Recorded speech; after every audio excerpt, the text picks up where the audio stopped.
Hi guys! So, ngayon aalis kami. Ay, may sweater dyan ah. Where? Ayan oh. It's probably not dry. It's already dry for sure. Still wet. It's not anymore. Still wet. Okay, so... I don't want my Canada Goose on. Ha? Yun yung susot mo? Okay, so aalis kami ni Kim. Maghahanap kami ng food. And things to do because... And things to do. Kasi, ay, nasa Or- downstairs yun. Nasa downstairs yun. Wow. Konyo ka, girl. Okay, so speaking of konyo, today, I mean ngayon, magsasalita ako sa kanya ng Bisaya. And then si Kim, magsasalita ng Tagalog, iintindihin niya yung sasabihin ko. So, pagdating namin ng car, magbibisaya ako sa kanya. Para naman yung mga family ko dun sa, sa Ormoc at sa Cebu, mas matutuwa naman sila. Kasi lagi daw ako nagtatagalog. Nakakamiss Is that din. what? Nakakamiss din daw na marinig nila ako magtagalog. So, pagdating ng car... Magbisaya? Ay, magbisaya pala, sorry. Pagdating Confused ka, girl? Confused, Konyo, girl? Pagdating namin ng car, magbibisaya ako. Okay? See you guys. Okay, so guys, bibili tayo ng food and then, so, magbibisaya ako. Si Kim, Magbibisaya din. ako, makakaspeak siya ng Bisaya. Diba? What do you want na food? Okay ba? Okay ba? Anything? Ako kay ba? Unsa man, Okay ba? Unsa may? unsa man imong gusto? Unsa man yung gusto? I don't know what I want.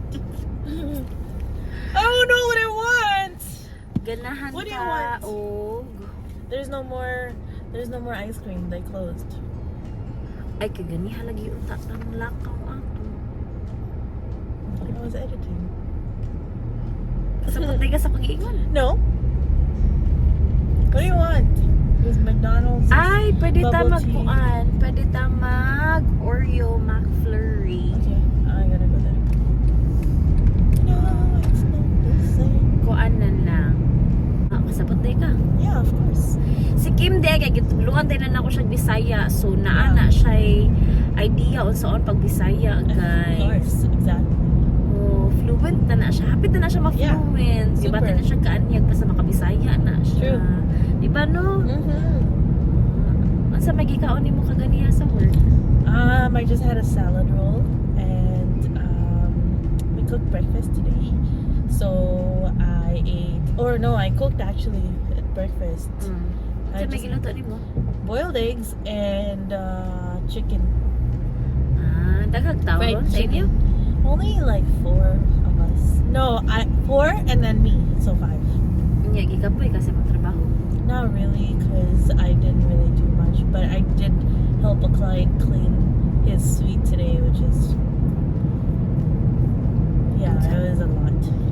Nya kasi may Not kulit too nimo much. ganiha, nakakauban sa work ganiha. My, what? Nakakauban sa work ganiha. Julie? Kasabot siya, guys. Kasabot siya. Naglibog pa na siya gamay pero makasabot ra na siya mo storya. Hey, to the Tagalog speakers, Libog is not Oh. bad. It's just gulo. Oh, di ba? Kasabot siya. True. Katubas siya ba yan? Should he buy it? Oh, should you buy it? Asa man ta mga itong McDonald's? Dun sa baba. Ha? Dun sa baba. Sa market cross. Unsa may ganahan nimo ka? Nakikaunon? Huh? What? Nakikaunon dito? What? Nakikaunon dito? I don't know what that means. What? Naba kay kaunon dito? I don't know. I don't see any pillows here. Naa kay gusto kaunon sa McDo? Oh no. Not really. Wa siya ganahan kaunon tay. What, Zay? Abi ni mo gwapa ka, Zay? Ano to? Abi ni mo gwapa ka, Zay? Dili ka gwapa, Zay. Zay. Sa Nasabutan na siya kagamay og kuan oy og Bisaya kay para motor ko na siya og Ormoc og Cebu. Makasabot na siya, di na siya malibak mga bayot. Sure. True. Di na siya malibak.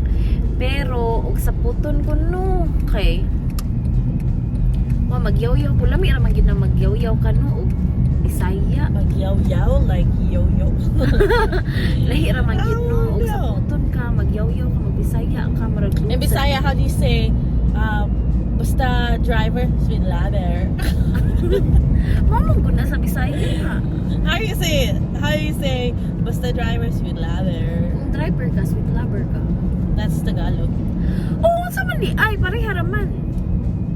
You guys, I know how to speak Bisaya because you know what you do? You just add letters or you take out letters. Ano yung nasabtan? Ang kana ko nung wala nato kay wa. Wa, ta. Wa, wala, unya. Unsa pa? Unsa pa to mong gistoryahan? Uy, basta nami gistoryahan unya. Ka-realize siya ra po yung nakanotice ana nga hala ang Tagalog ba kay ug ang Bisaya kay na may mga LL no nya matag practice man daw siya og ganang kuan practice sa Bisaya kay ba siya multilingual ba yet Yes, that's right. kay bawo siya mabisaya kay bawo siya matagalog kay bawo siya ma-English True, just like everybody else in the world. unya sa pa to French. Oh yeah, bonjour.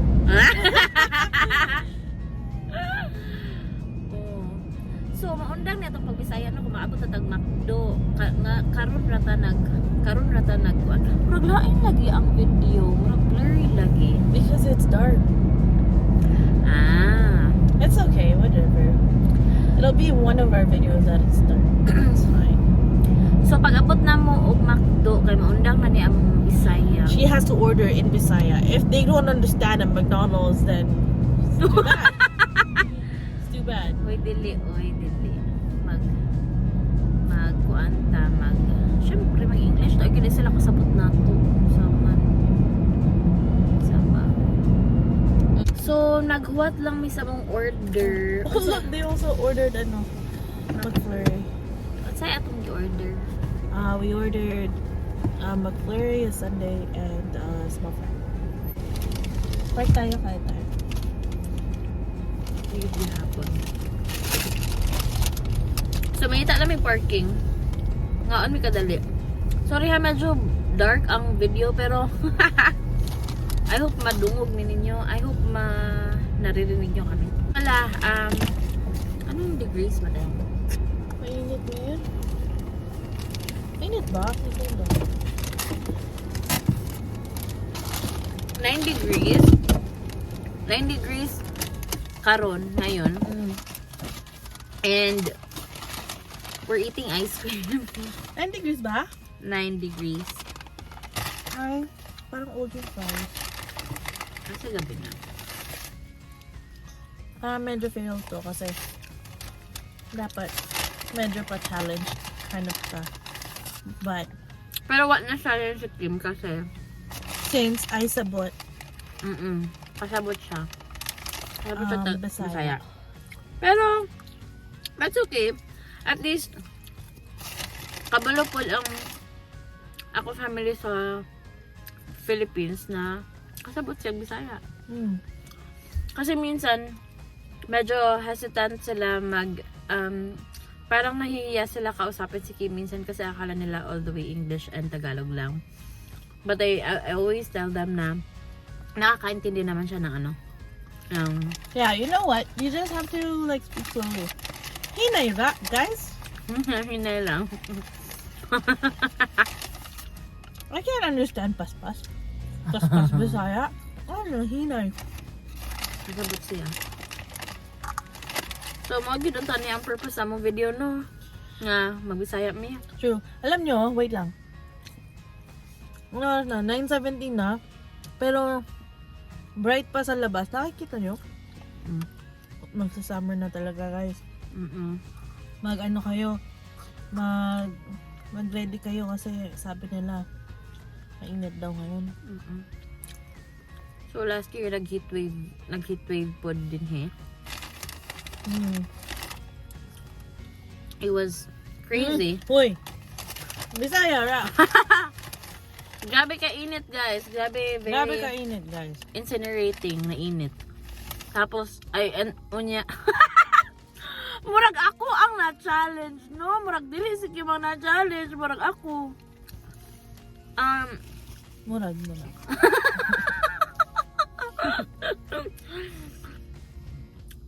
So, last year, nag-heatwave. Diyos ko, grabe. Grabe gito ang mga experience si Kim. No, kay siya, nag-work, may kay siya kay maka-in office man siya ato na time. So, na aircon.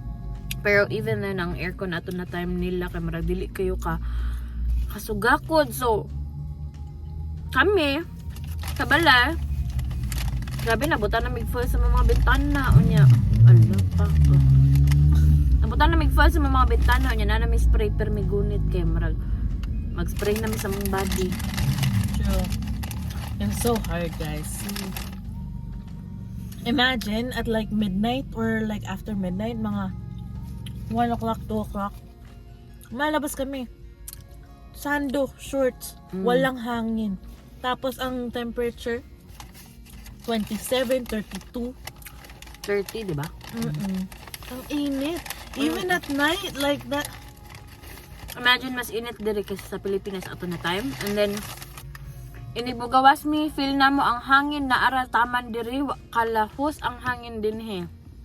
Guys, actually maraming namatay last year. Maraming nag-stroke, maraming nag-heat stroke. Maraming matatanda ang namatay. Tapos hindi mapuntahan ng 911 kasi ang daming calls. Tapos at the same time, na-worry sila kasi baka forest fire. Ay pag mag-forest fire dito sa BC, pati sa Alberta, dahil it's so dry, parang if one lang na tree yung ma-trigger, lahat na buo na. Tapos ang fast mag-spread. Pas-pas, guys. Pas-pas kayo. So, karon nag-andam me kay ngayon sila possible daw na mas mainit pa. Pero wa mi kay ba if unsa ka tinuod na, pero still mas maayo nang mas prepared ka kaysa sa hindi ka prepared. So, if mag-heat wave, another wave ng ano na naman, ng ganyan, at least, okay kami. Kung hindi, that's good. True. Last year, bumili kami ng bumili kami ng... Ay, okay na ito ba? Sorry. Wala? Oh, gamay. Na ba? No, only one left. This one. Sorry. Last year, nakabili kami ng portable na aircon. Pero yung $100, kasi $400 yung aircon. Ang $100 dinonate sa amin ni Tita and Tito Lim. Yung nakita yung house tour, sila nag-donate. I say donate, but they just gave it. Kay ba man sila nga. Grabe may kainit ato niya. Maglisod pa mag-afford sa aircon. So, thank you. Ito ala ng Tita Raquel. Alam nyo, kasi dati, last year, wala na ang mahal ng aircon. Pag nasa marketplace, yung mga tao, parang ang sasama nila talaga kasi ang dami na taong namamatay. Tapos sila, bili ng aircon, tapos pinupost nila sa marketplace ng twice the price. Mataas na nga yung rent, mataas na nga lahat ng bilihin. Tapos, yun, kung sino pa yung nakaka-afford na bumili ng aircon, sila pa yung ng price. Anyways, we learned our lesson. So, this year kami ang gagawa, no? I'm just joking. No, just joking. Siguro kung kaya na mo na mag-adapt or kung magpa-stay ng mga tao sa bahay namo. Kung mainit na talaga sa inyo. kung nandito kayo sa bising, mainit sa inyo. Tapos, wala kayo sa basement nakatira. Kasi sa basement, malamig pa rin. Doon kayo sa bahay, mag-chill kayo doon. Kahit like, during the day lang. Kasi, we know the feeling, guys.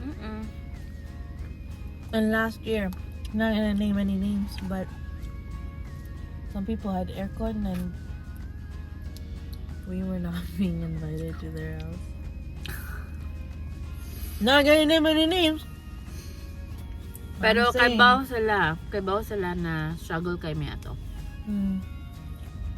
And sa mga wa na kabaw, yes, Bisaya ko. sa mga wa na kay Bao, Bisaya ko from Ormoc, Cebu Ormoc.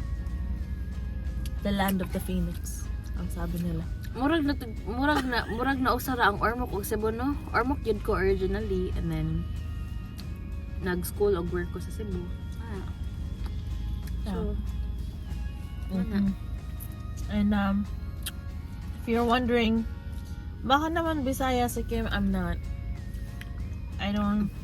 Our province is La Union, and I don't even know how to speak Ilocano.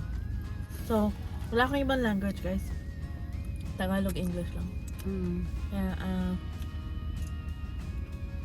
if you're gonna ask, talino lang talaga ako. Masahay ko maglalis mi, mag-away mi, mag-remix na akong baba kay. Ang akong gusto istorya kay Bisaya, pero nag-translate kong Tagalog sa akong utok. And then me, when it comes to me, it's translating in English.